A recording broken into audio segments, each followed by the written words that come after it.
बाल की त्रास कपीस बस गिरी जात महाप्रभु पंत निहारो। चौकी महामुनि साप दियो तब चाहिए कौन विचार विचारो। के द्विज रूप लिवाय महाप्रभु सौ तुम दास के शोक निवारो। कौन नहीं जानते है जग में कपि संकट मोचन नाम तिहारो। नमस्कार दोस्तों, कैसे हो आप। हमारी चैनल में आप सभी का स्वागत है। मैं हूं आपका दोस्त जयेश वाघेला, फाउंडर ऑफ धार्मिकस्टोरी.com एंड सीक्रेट मिस्ट्रीज। दोस्तों, अब आप मेरी आवाज इंडिया के नंबर 1 पॉडकास्ट ऐप जिसका नाम है खबरी पर सुन पाएंगे, जहां पर मैं हनुमान जी और हमारे सनातन धर्म से जुड़ी जोश भरी मोटिवेशनल ऑडियोज लाता रहता हूं। खबरी पर मुझे फॉलो करके सपोर्ट जरूर करें, लिंक डिस्क्रिप्शन में दी गई है। दोस्तों, जब जीवन में आप तकलीफों से घिर जाएं और अकेले पड़ जाएं और जब आपको उस तकलीफ से बाहर निकलने का रास्ता ही ना मिल रहा हो तो क्या करना चाहिए। ये वीडियो उसी का सबसे बड़ा उदाहरण है। आज के इस भक्त के अनुभव को देखकर भगवान पर बढ़ेगा विश्वास आपका। और पिछली वीडियो में पूछे गए सवाल का सही जवाब जानने और 3 सही जवाब देने वालों के नामों का शाउट आउट देखने के लिए वीडियो को अंत तक जरूर देखिएगा। आज का सवाल है, प्रसिद्ध श्री पंचमुखी आंजनेयर हनुमान मंदिर कहाँ स्थित है। ऑप्शंस है तमिलनाडु, केरल, कर्नाटक या तेलंगाना। दोस्तों, इस सवाल का उत्तर आप कमेंट सेक्शन में जरूर दीजिएगा। इस सवाल का सही जवाब मैं अपनी अगली वीडियो में बताऊंगा और सही उत्तर देने वालों में से 3 लोगों के नामों का शाउट आउट भी अगली वीडियो में करूंगा, तो उत्तर जरूर दीजिएगा कमेंट में। मेरा नाम हरीश धवले है और मैं मध्य प्रदेश की एक छोटी सी सिटी खंडवा का रहने वाला हूँ। मैंने आपके चैनल को 6 महीने पहले सब्सक्राइब किया था, तभी से आपके सारे वीडियोस देख रहा हूँ और बजरंगबली का भक्त हूँ। आपकी इतनी वीडियोस देखने के बाद मेरा भी मन किया कि मैं भी अपना अनुभव आपके साथ शेयर करूं। ये बात पिछले साल की ही है। वैसे तो मैं मध्य प्रदेश से हूं, पर मैं मुंबई में जॉब करता था और पिछले साल लॉकडाउन के कारण मैं अपने घर वापस आ गया था। उसके कुछ समय बाद जब लॉकडाउन धीरे धीरे खुलने लगा और ट्रेन शुरू हुई तो मुझे ऑफिस से कॉल आया कि आप ऑफिस ज्वाइन करो वरना आपको सैलरी नहीं मिलेगी। घर वालों के लाख मना करने पर भी मैंने पिछले साल जून महीने में मुंबई जाने के लिए अपनी सिटी से ट्रेन का रिजर्वेशन करवा लिया और मुंबई पहुंचने के बाद ऑफिस के नियम के हिसाब से मुझे 15 दिन का होम क्वारंटाइन रहने को कहा गया, क्योंकि मैं ट्रैवल करके आया था। उस समय मैं मुंबई में रेंट पर अकेला रहता था। पहले मुंबई में मैं अपने भैया भाभी के साथ रहता था, पर भैया की जॉब वर्क फ्रॉम होम चल रही थी तो वो MP में ही थे। पर मेरे ऑफिस वाले मुझे वर्क फ्रॉम होम नहीं दे रहे थे, इसलिए मुझे मुंबई जाना पड़ा और उसी साल मेरी शादी की तारीख भी निकल गई थी, इसलिए मैं अपनी जॉब नहीं खोना चाहता था। लेकिन जैसे ही मैं मुंबई पहुंचा और मेरे होम क्वारंटाइन के 6 दिन भी पूरे नहीं हुए थे, तब मेरी तबीयत बिगड़ने लगी। पहले मुझे फीवर आया और उसके बाद थोड़ा बॉडी पेन होने लगा, तो मैंने पास ही के एक डॉक्टर को दिखाया तो उन्होंने मुझे मलेरिया का टेस्ट कराने को कहा और मैंने वो करवा लिया, पर उसमें कुछ नहीं निकला।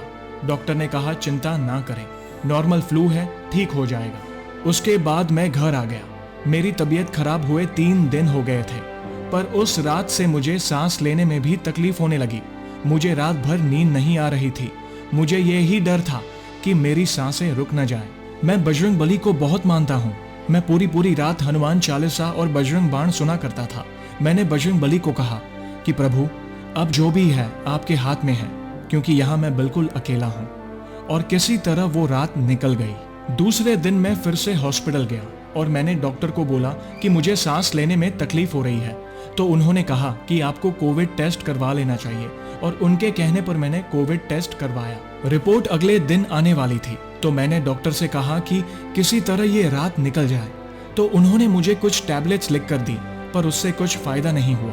रात भर मैं हनुमान चालीसा और बजरंग बाण का पाठ करता रहता, जिससे मुझे थोड़ा आराम मिलता था। फिर अगले दिन मेरी कोविड रिपोर्ट पॉजिटिव आई और फिर ये बात जब मैंने मेरे मम्मी पापा को बताई तो वे बहुत रो रहे थे कि तू क्यों गया वहां, तुझे बोला था ना कि मत जा। उस वक्त मुझे भी लग रहा था कि मैं क्यों मुंबई आया, पर मुझे मेरे बजरंगबली पर पूरा विश्वास था कि वो सब ठीक कर देंगे।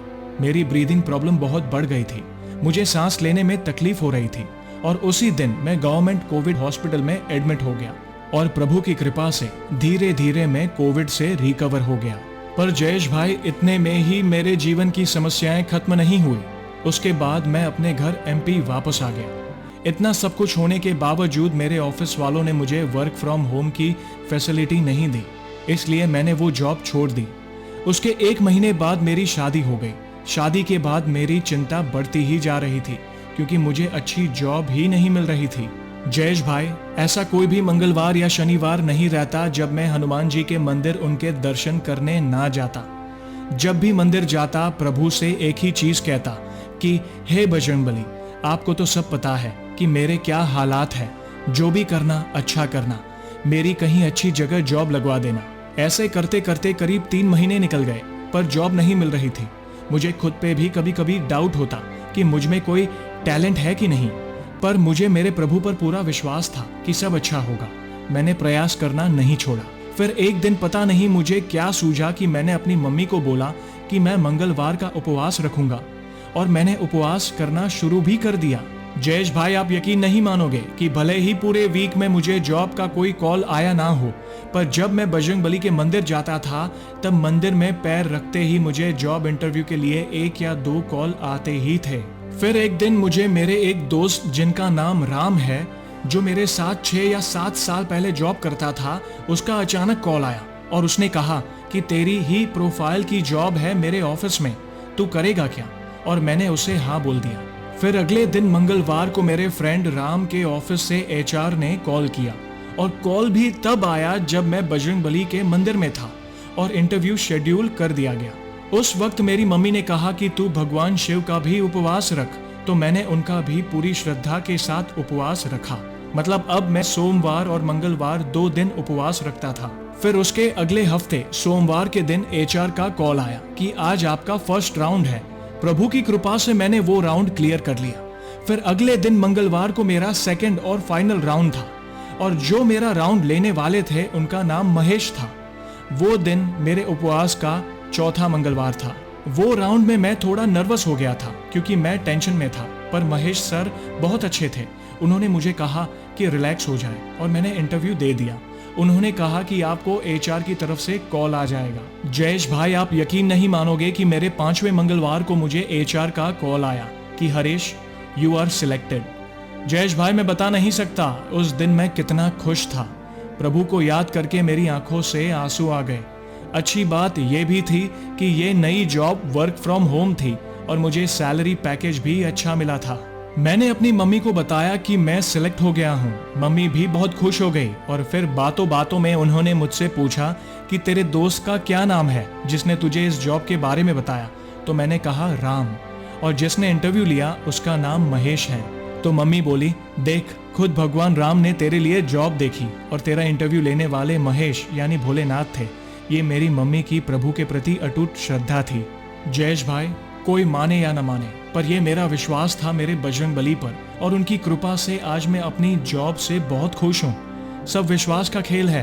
अगर आप भगवान पर सच्चे मन से विश्वास रखो तो प्रभु किसी न किसी रूप में या किसी के माध्यम से आपकी मदद जरूर करने आते हैं। तो दोस्तों, देखा आपने, प्रभु अपने भक्त को कभी भी अकेला महसूस नहीं होने देते। वे अपने भक्त को सही रास्ता दिखाने किसी न किसी रूप में आते ही हैं। बस जरूरत है तो सच्ची भक्ति की और प्रभु पर अटूट विश्वास की। तो ऐसे ही है हमारे बजरंगबली। और दोस्तों, अब हम जानेंगे हमारी पिछली वीडियो में पूछे गए सवाल का सही उत्तर। सवाल था, हनुमान धारा मंदिर कहाँ स्थित है? ऑप्शंस थे पटना, चित्रकूट, हरिद्वार या कानपुर। दोस्तों, इस सवाल का सही उत्तर है चित्रकूट। इस सवाल का उत्तर तो अनेकों लोगों ने दिया। उनमें से 3 लोगों के नामों का मैं शाउट आउट करूंगा, जो कि है लिपिका बोरा, विठल पटेल और निकिता चौधरी। आप सभी का बहुत बहुत धन्यवाद इस सवाल का उत्तर देने के लिए। श्री हनुमान जी की कृपा आप और आपके परिवार पर हमेशा बनी रहे। तो दोस्तों, कैसी लगी श्री हनुमान जी के चमत्कार से जुड़ी आज की ये वीडियो को लाइक और शेयर जरूर करिएगा, ताकि ज्यादा से ज्यादा लोगों तक श्री हनुमान जी की महिमा को हम पहुंचा सके।